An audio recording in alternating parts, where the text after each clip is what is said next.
बोलिए महापुरुष अच्युतानंद जी की सथी जानी ज्ञानी गुणी मंडली आज अध्याय आलोचना को आपण मानक स्वागत जनाऊँ।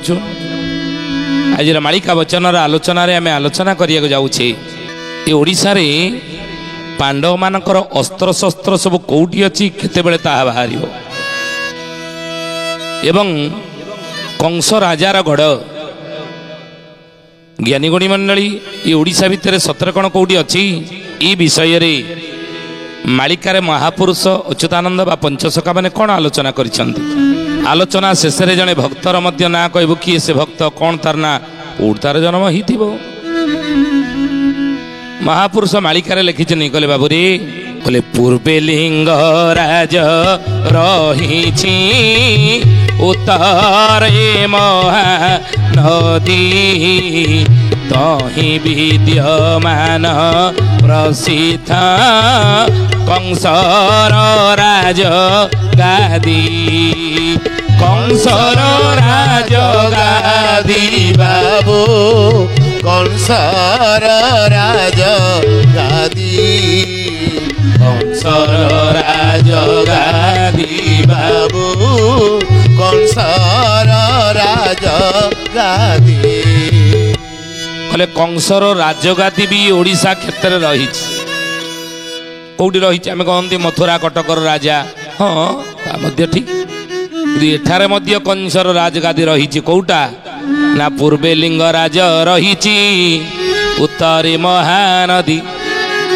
पूर्वरे लिंगराज अच्छी उत्तर रे महानदी रही एवं तही विद्यमान प्रसिद्ध कंसर राजगादी ज्ञानी गुणी मंडली से कौटी ना कटक नोई कंटक जानटी से ही स्थान किला बार बाटी अटई जान कंस भुवन जान कंस भुवन बाबू जान कंस भुवन जान कंस भुवन बाबू जान कंस भुवन कहले बाबू रे प्रथम क द्वितीय रे क माने कंटक कंटक कहीं अच्युतानंद महापुरुष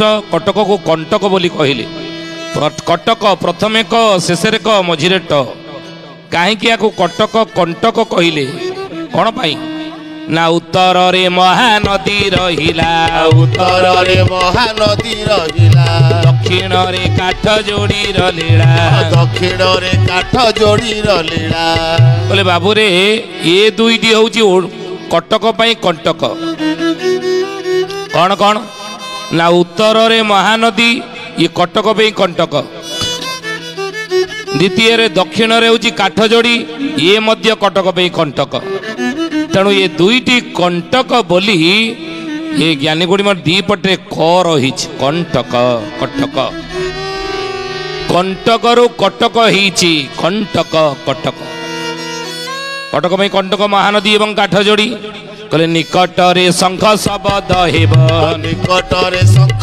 शब्द हेब शेष बदे काठ जोड़ी भांगिब शेष बदे काठ जोड़ी भांगिब जदि आम बहु वर्ष तलू चली जावा ना ये ज्ञानी गुणी मंडली ओडिशार सबुठार बड़ नदीर नाम हूँ महानदी जहाँ हिरण्य गर्भा कहती बहुबार आम आलोचना करिछे। ये महानदी रे जिते बड़ बन्या आसे ना सेतबेले विशेषकर कटक अंचल बहुत क्षयक्षति हुए धन जीवन बहुत नष्ट हुए तेणु से महा विनाशरू बा जनजीवन नष्टरू कटक को सुरक्षा देवा कटकर उपरमंड कहले पश्चिम अंचपट संबरपुर अंचल सबुठार बड़ बंधर निर्माण होता महानदी उपर हीराकुद बंध तेणु महानदी कंटक बोले मद हेब महानदी जल हे दिने ये महानदी जलटी मदरे परिणत हेब केतेबेले ना जेतेबेले भक्त माने चोबरा घाट रे परीक्षा देवे जोबरा घाटरू नजीबू उबुरी मालिकार लिखा अच्युतानंद मालिकार नाम चकड़ा मडाण लिखिं तेणु हे सथी जानी तेणु महापुरुष कहले ସେଇ ସେତେବେଳେ ଜୋବରା ଘାଟରେ ଯେତେବେଳେ ପରୀକ୍ଷା ହେବ, କାଳିଆ ବୋଦାରେ ଭକ୍ତମାନେ ଯେତେବେଳେ ପରୀକ୍ଷା ଦେବେ, ମା ଶାରଳା ପରୀକ୍ଷା ନେବେ, ସେତେବେଳେ ମହାନଦୀର ଜଳଟି ମଦତୁଲ୍ୟ ହେଇଯିବ ବୋଲି ମାଳିକାରେ ମହାପୁରୁଷ ଲେଖିଲେ। ମାଳିକାର ନାମ ହେଲା ହରି ଅର୍ଜୁନ ଚୌତିସା। ଏ ମଦ ହେବ ମହାନଦୀ ଜଳ ହି ହରି ଅର୍ଜୁନ ଚୌତିସାରେ ଲେଖାଗଲା। ତେଣୁ ସେଇ କଟକ ମହାପୁରୁଷ କହିଲେ କଟକ ନୁହଁ କଣ୍ଟକ, ଜାଣଟି ସେଇ ସ୍ଥାନ, କିଲା ବାରବାଟୀ ଅଟଇ ଜାଣ କଂସ ଭୁବନ। ଏ ବାରବାଟୀ କିଲା କହନ୍ତିନି, ବାରବାଟୀ କିଲା ଇଏ କଂସର ଭୁବନ ଥିଲା ବୋଲି ମାଳିକାରେ ମହାପୁରୁଷ ଲେଖିଲେ। କହିଲେ ବାବୁରେ କଂସ ବନ୍ଦୀ ଘର ଦରଘା ବଜାର ଜେଲ ଖାନା, କାଠ ଯୋଡ଼ି କୋଳେ ଏ ବଟି ନେତ୍ରେ ଦେଖିବ ସିନା। ଆଉ କାଠ ଯୋଡ଼ି କୋଳେ ଏ ବଟି ନେତ୍ରେ ଦେଖିବ ସିନା। କାଠ ଯୋଡ଼ି କୋଳେ ଦେବଟି ନେତ୍ରେ ଦେଖିବୁ ସିନା। କଂସ ବନ୍ଦୀ ଘର ଦରଘା ବଜାର ଜେଲ ଖାନା। ଦରଘା ବଜାର କଟକ ରହିଛି। ଦେଖନ୍ତୁ କେମିତି ମାଳିକାରେ 600 ବର୍ଷ ତଳେ ଅଚ୍ୟୁତାନନ୍ଦ ଲେଖିଦେଇ ଯାଇଛନ୍ତି। ଆଉ କାଠ ଯୋଡ଼ି କୂଳେ ହେବଟି ନେତ୍ରେ ଦେଖିବ ସିନା, ତା କାଠ ଯୋଡ଼ି କୂଳେ ଦିନେ ହେବ। ଏ ସୁଧି ଜାନି ଏ ମାଳିକାର କଥା बोलिए महापुरुष अच्युतानंद जी की सुधी जानी ज्ञानी गुणी मंडली। महापुरुष कहले कहले बाबू रे काठ जोड़ी कूले हेबटी नेत्रे देखिब सिना कौन हेब ना कंसर जे जेल खाना। आपण देखुना ये निकटरे किछि दूर जदि आम जीवा महानदी एक शाखा नदी हूँ विरूपा। आउ ये विरूपार कूल निकटरे रही कौन ना सबु चोर धरा हेबे केदारेश्वर रे। सबु चोर धरा होउछनी केदारेश्वर सेठी अछि जेल, सेहि चौद्वार जेल होई 600 वर्ष तले अच्युतानंद लिखिथिले सबु चोर धरा हेबे केदारेश्वर रे। आज देखंतु सेहि तो जेल होई ना।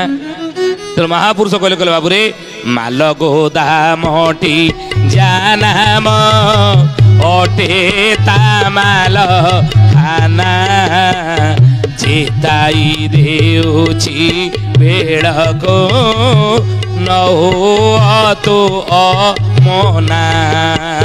चेताई देउछि बेड़को नौ तो अमना। चेताई देउछि बेड़को नौ तो अमना। देखो माल खाना कंसर थिला बोली आज माल गोदाम होइछि। जहाँ किसी आप देखिए व्यवसायी माने सेठार निज व्यवसायर पेंठस्थल करछनी जेहेतु सी थिला कंसर माल खाना कलिजुगरे माल गोदाम होइछि। सेहि जोबरा खुंटर निकटे मलिया स्थान स्थित अष्टम अलंकार गोष्ठी जे अटे से निहत। अष्टम अलंकार गोष्ठी जे अटे से निहत। अष्टम अलंकार गोष्ठी जे अटे से निहत। कंस भगवान कृष्ण को धनु यात्रा को निमंत्रण करिथिला कृष्ण बलराम को नहीं अकुर रथ रे नेकी आसीथिले एवं सेई कृष्ण बलराम को धनु यात्रा रे विनाश करिया पई मारी दबा पई कंस कोन करथिला अष्टमल्ल मान तार थिले। ये अष्टमल्ल मान को सी जगई करथिला कहि कि थिला बा बतई देइथिला एठारे ही तुमे तांको विनाश करिवो अष्टमल्ल। आ द्वापर जुगर से अष्टमल्लंगर जोटा हेउची गोष्ठी हेउथिला ता हेउची कटकर कोउटा ना जोबरा खुंटर निकटे जोबरा खुंट जोबरा घाट। आउ कोन कहिले युधिष्ठिरंकर जनम जान से स्थाने हेब रत्न बट छी गोपते तही यज्ञ करिब। रत्न बट ଅଛି ଗୁପଟେ ତହିଁ ଯଜ୍ଞ କରିବା ରତ୍ନ ବଟ ଅଛି ଗୁପଟେ ତହିଁ ଯଜ୍ଞ କରିବା।